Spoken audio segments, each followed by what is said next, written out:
आम्ही सगळेजण यशवंत सहकारी साखर कारखाना बचाव शेतकरी सभासद कृती समितीचे सगळे पदाधिकारी ते कार्यकर्ते आहोत।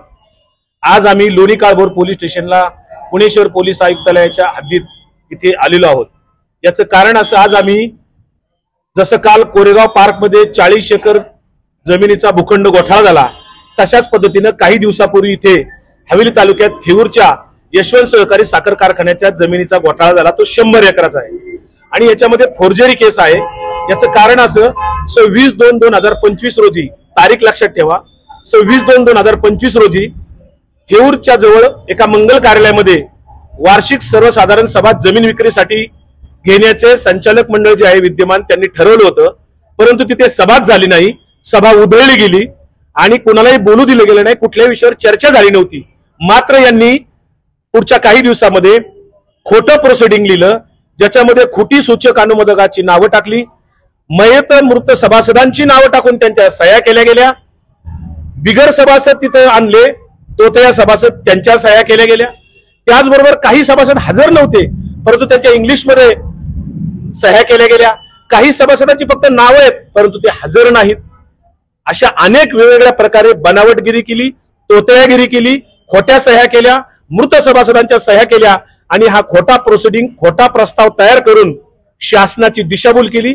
100 एकर जमीन विक्रीचा घाट घातला आणि त्या ठरावाच्या आधारे पुढे शासनाची दिशाभूल करून शासनाकडनं GR काढून घेतला आणि कारखान्याचे जे विद्यमान चेअरमन आहेत सुभाष चंद्रकांत जगताप यांचे थोरले सख्खे बंधू हे पुणे कृषी उत्पन्न बाजार समितीचे सभापती आहेत विद्यमान। या दोघा भावांनी संगनमताने हा जमिनीचा व्यवहार केला। 512 कोटी रुपये तिचं मार्केट व्हॅल्युएशन आहे, हे कारखान्यानेच व्हॅल्युएशन काढलं होतं, पण 512 कोटीचं व्हॅल्युएशन असताना तसा प्रस्ताव साखर आयुक्तांनी शासनालाही कळवला होता की 512 कोटी रुपये बाजार मूल्य आहे, परंतु या दोन भावांनी संगनमताने 300 कोटीला ही कारखान्याची जमीन लाटण्याचा प्रयत्न केला, सभासदांची दिशाभूल केली आणि जसं काल कोरेगाव पार्कच्या भूखंड घोटाळ्यामध्ये 40 एकराच्या स्टॅम्प ड्युटी बुडवली, मुद्रांक शुल्क बुडवलं, तशाच पद्धतीनं इथे या दोन भावांनी खोटं तिथे करारनामा केला। 500 रुपयाच्या स्टॅम्प पेपरवर यशवंत थेऊरच्या 100 एकराचा व्यवहार केला, 300 कोटीचा व्यवहार केला, फक्त 500 रुपयाच्या स्टॅम्प पेपरवर नोटरीवर केलाय। नोटरीवर 500 रुपयाचा व्यवहार करून सभासदांची दिशाभूल केली, शासनाची दिशाभूल केली। 36 कोटी रुपये बेकायदा पद्धतीने बाजार समितीने ट्रान्सफर केले साखर कारखान्याला, हे पैसे पुढे गेले त्यांनाच माहिती। परंतु बाजार समितीने कशाच्या आधारे ही जमीन घेतली, त्यांनी सांगितलं आम्हाला शासनाचा मान्यता आहे, प्रत्यक्षात शासनाच्या GR मध्ये कुठेही मार्केट कमिटीला प्रत नाही किंवा आदेश नाही, उलट शासनाच्या GR मध्ये स्पष्टपणे सांगितलेलं होतं की हे प्रकरण न्यायप्रविष्ट आहे, तुम्ही जे काही परिणाम होतील त्याला सर्वस्वी दोन्ही कारखान्याचे आणि मार्केट कमिटीचे संचालक जबाबदार असतील, असं स्पष्ट GR मध्येच उल्लेख केलेला आहे। तरी पण या दोन भावांनी आणि त्यांना साथ देणाऱ्या कारखान्याचे कार्यकारी संचालक असतील, बाजार समितीचे सचिव असतील किंवा इतर संचालक मंडळ असतील, यांनी त्यांना साथ दिली। संगनमताने सगळ्यांनी हा मोठा व्यवहार केला, कारखान्याचं 200 कोटी रुपयाचं सभासदांचं नुकसान केलंय, बनावट कागदपत्र करून, तोतया सभासद उभे करून, मृत सभासदांच्या सह्या गोळा करून शासनाची दिशाभूल केली। याच्यामध्ये फार मोठ्या गुन्हेगारी स्वरूपाचा कट रचला गेला, अपहार केला गेलेला आहे, तोतयागिरी केलेली आहे। याच्या विरुद्ध आम्ही आज पोलीस आयुक्त पुणे शहर आणि लोणी काळभोर पोलीस स्टेशनचे राजेंद्र पन्हाळे साहेब यांच्याशी आज अर्ज दिला, सविस्तर चर्चा केली। त्यांनी आम्हाला सांगितलं की मी लवकरच तुमचं स्टेटमेंट घेऊन याची रीतसर कायदेशीर मी तपासणी करणार आहे, कुठल्याही राजकीय दबावाला बळी न पडता मी कायदेशीर याच्यामध्ये कार्यवाही करणार, असं आम्हाला लोणी काळभोर पोलीस स्टेशनचे PI राजेंद्र पन्हाळे यांनी आश्वासन दिलेलं आहे।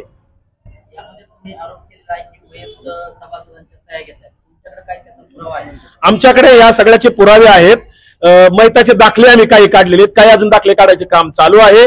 बिगर सभासदांची नावं म्हणजे उदाहरणार्थ चेअरमन जे आहेत कारखान्याचे, त्यांचे मिसेसचं नाव त्याच्यात आहे, काही संचालक मंडळाच्या कुटुंबातली नाव आहेत की जे सभासदच नाहीत कारखान्याचे, तोतही सभासद तिथे नोंदवली त्यांनी। बरीच नाव आहेत आमच्याकडे, उदाहरणार्थ मैतामध्ये रानू गणपत चौधरी म्हणून आहे नायगाव पेठचे, त्यांचं नाव आहे मैतामध्ये। देवराम आव्हाळे म्हणून आहे, हो सांगतो ना, तीच नावं सांगतो तुम्हाला मी आता। सभासदांची नावं जी आहेत याच्यामध्ये अर्जामध्ये सुद्धा आम्ही पोलीस स्टेशनला दिलेली आहेत, बिगर सभासदांची नावं दिलेली आहेत। त्याच्यामध्ये बघा किशोर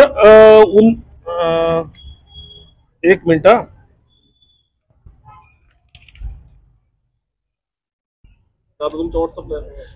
पांडुरंग देवराम आवाळे यांचं मयताचं नाव आहे.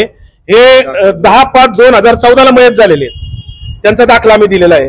दुसरे मयत नाव आहे तानाजी शंकर कोतवाल, यांचं सुद्धा नाव तिथं दिलेलं आहे. ते 3/11/2023 मयत झालेले आहेत. तिथं मारलेले आहेत प्रोसिडिंगला रजिस्टर उपस्थितीमध्ये खोट्या साया मारल्यात. अजून कोण इकडे बाळासाहेब गजानन कोतवाल आहेत, यांचं सुद्धा निधन झालेलं आहे 18/4/2021. पण त्यांचं रजिस्टरला ते स्वर्गातून इथं या संचालक मंडळाच्या प्रेमापोटी आले होते काही सगळे मयत लोक, असा आम्हाला प्रश्न पडतो. घरच्यांना तरी त्यांनी कळवायचं होतं की मी त्या सभेला येणार आहे म्हणून. हे आम्ही कारखान्याला वारंवार मागत होतो की तुम्ही प्रोसिडिंग काय लिहिले, उपस्थित रजिस्टर सह्या द्या. साखर आयुक्तांनी आदेश दिले साखर कारखान्याला, परंतु आम्हाला ते देत नाहीत. कुठलीही कागदपत्र कारखान्याची एमडी किंवा चेअरमन देत नाहीत. एमडीला चेअरमन आणि संचालक मंडळाच्या स्पष्ट सूचना आहेत, कुठलाही कागद द्यायचा नाही. माहिती अधिकार वापरला तरी दिला नाही. शेवटी आम्ही साखर आयुक्तांना माहिती अधिकाराखाली अर्ज दिला आणि त्याच्यामधून मग आम्हाला माहिती मिळाली. यांनी जो प्रस्ताव दिला होता, हे जे उपस्थिती रजिस्टर असेल, प्रोसिडिंग जे तयार केलेलं आहे, त्याच्यात सूचक अनुमोदकाची नावं बोगस टाकलेत. जे सूचक अनुमोदक ते ठरावाला उपस्थितच नव्हते. रजिस्टरमध्ये त्यांची खोटी सुद्धा नावं नाहीत, पण ते सूचक अनुमोदक झालेले आहेत. हे कसं काय झालं, या सगळ्या गोष्टीचा विचार केला तर तिथे व्हिडिओ रेकॉर्डिंग झालेलं आहे. कारखान्याने पण व्हिडिओ रेकॉर्डिंग केलेलं आहे, आम्ही पण व्हिडिओ रेकॉर्डिंग केलेले आहे. सगळे पुरावे आहेत. सूचक अनुमोदक ज्यांची नावं टाकली त्यांनी कोणते विषय तिथं मांडले ते व्हिडिओमध्ये दिसायला पाहिजे. पण 10 मिनिटात जी सभा संपली, आपण सगळ्या वृत्तपत्रांनी सुद्धा त्या बातम्या छापल्या होत्या की सभा संपली, उधळली वगैरे. परंतु इथे यांना या पुणे जिल्ह्याचे पालकमंत्री, राज्याचे उपमुख्यमंत्री अजितदादा पवार यांनी पूर्ण सहकार्य केलं, ताकद दिली, म्हणून हे सगळं गडबड झालेली आहे. आणि या गडबडीला अजितदादांनी का ताकद दिली हा आम्हाला अजितदादांना प्रश्न विचारायचा आहे. कारण अजितदादांना सुद्धा आम्ही निवेदनं दिली होती की बोगसगिरी झाली, खोटं झालंय, साखर आयुक्तांना कळवलं होतं. सगळ्यांना निवेदनं आम्ही वारंवार दिलेली आहेत, पण आमची शासनाने दखल घेतली नाही. आज आम्ही जेव्हा आम्हाला माहिती अधिकाराखाली हे सगळे बनावटगिरी, तोतेगिरी उघडकीस आली, त्याचा आम्ही अभ्यास केल्यानंतर आमच्या कायदे तज्ञांच्या मार्फत आम्ही आज हा पोलीस स्टेशनला लोणी काळभोरच्या तक्रार अर्ज दिलेला आहे. याच्यामध्ये बीएनएस जे कलम आहे त्याच्यामध्ये 3/5 असेल, 62 असेल, 106 असेल, 218 असेल, 316, 317, 336, 338, त्याचबरोबर 356 कलम 61 ही सगळी गुन्हेगारी स्वरूपाची कलम आहेत.